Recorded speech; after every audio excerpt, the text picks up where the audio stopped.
Shalom, jumpa lagi di Klaver Sukacita. Pendengar Klaver Sukacita yang diberkati Tuhan, kita hendak disapa oleh kebenaran firman Tuhan yang terambil dari kitab Perjanjian Baru Injil Markus pasal 14 ayat 37 sampai ayat 38. Sebelum kita membaca bagian firman Tuhan, marilah kita berdoa. Bapa di dalam kerajaan sorga, dikuduskanlah namamu. Di hari ini kami sebagai umat kepunyaan-Mu, kami rindu Tuhan berbicara kepada kami lewat kebenaran firman-Mu. Hamba-Mu yang menyampaikan firman-Mu, Tuhan memberkati, dan semua kami yang mendengarkannya lewat channel Klaver Sukacita, hidup kami diberkati Tuhan. Di dalam nama Tuhan kami Yesus Kristus firman yang hidup kami berdoa. Amin. Injil Markus pasal 14 ayat 37 sampai ayat 38 dengan perikop pembacaan di Taman Getsemani. Ayat 37 sampai ayat 38. Setelah itu ia datang kembali dan mendapati ketiganya sedang tidur. Dan ia berkata kepada Petrus, "Simon, sedang tidurkah engkau? Tidakkah engkau sanggup berjaga-jaga 1 jam? Berjaga-jagalah dan berdoalah, supaya kamu jangan jatuh ke dalam pencobaan. Roh memang penurut, tetapi daging lemah." Demikianlah bagian firman Tuhan bagi kita. Dikatakan berbahagialah bagi kita yang membaca, mendengar, dan merenungkan firman Tuhan.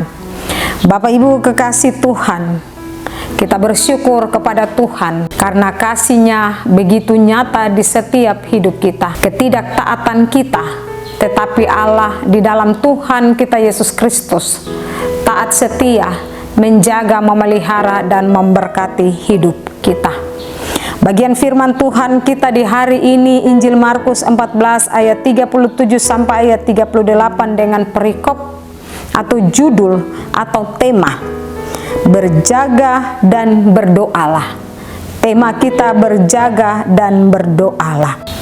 Bapak Ibu saudara-saudari pendengar Klaver Sukacita yang diberkati oleh Tuhan kita Yesus Kristus, berjaga dan berdoalah sangat penting dalam kehidupan kita. Sebab doa adalah nafas hidup orang percaya. Perikop pembacaan kita saat ini berbicara tentang Taman Getsemani, tempat Yesus menghadapi pergumulan terdalam sebelum penyalibannya. Disinilah kita melihat kemanusiaan Yesus yang sangat nyata, sekaligus ketaatannya yang sempurna kepada kehendak Bapa. Getsemani mengajarkan bahwa doa bukanlah pelarian penderitaan, melainkan kekuatan untuk menanggungnya. Bapak Ibu, saudara-saudari pendengar Klaver Sukacita yang diberkati Tuhan, secara khusus bagian firman Tuhan ayat 37 sampai ayat 38. Setelah Yesus berdoa, Yesus mendapati murid-muridnya sedang tertidur, dan Yesus berkata, "Berjaga-jagalah dan berdoalah, supaya kamu jangan jatuh ke dalam pencobaan. Roh memang penurut, tetapi daging lemah." Bapak Ibu kekasih Tuhan, keinginan rohani seringkali dikalahkan oleh kelemahan manusia, sehingga Yesus dapat berkata bahwa berjaga-jagalah dan berdoalah. Berjaga-jagalah dan berdoalah adalah kunci kemenangan atas pencobaan. Jadi Bapak Ibu kekasih Tuhan, tanpa kita berdoa, kalau kita tidak berdoa kepada Tuhan, hidup kita hampa, tidak ada artinya, tidak ada apa-apanya. Sebab doa itu adalah kekuatan kita.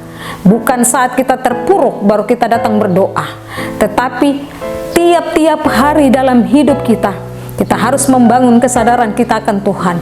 Kita harus berkomunikasi, kita harus berbicara dengan Tuhan lewat doa dan firman-Nya. Sebab hanya lewat doa dan firman-Nya kita bisa datang berjumpa dengan Allah. Oleh dan sebab itu, kalau kita tidak berdoa atau tanpa doa dalam kehidupan kita, iman kita menjadi lemah dan kita mudah goyah di saat kita diperhadapkan dengan ujian iman. Jadi kalau kita adalah orang yang malas berdoa, ketika kita diperhadapkan dengan tantangan, kita jatuh ke dalam pencobaan. Berjaga-jagalah dan berdoalah, supaya ketika penderitaan datang, kita tetap berdiri teguh di dalam kehendak Allah. Bapak Ibu kekasih Tuhan, hari-hari ini banyak hal yang kita jumpai. Tanpa doa, hidup kita hampa.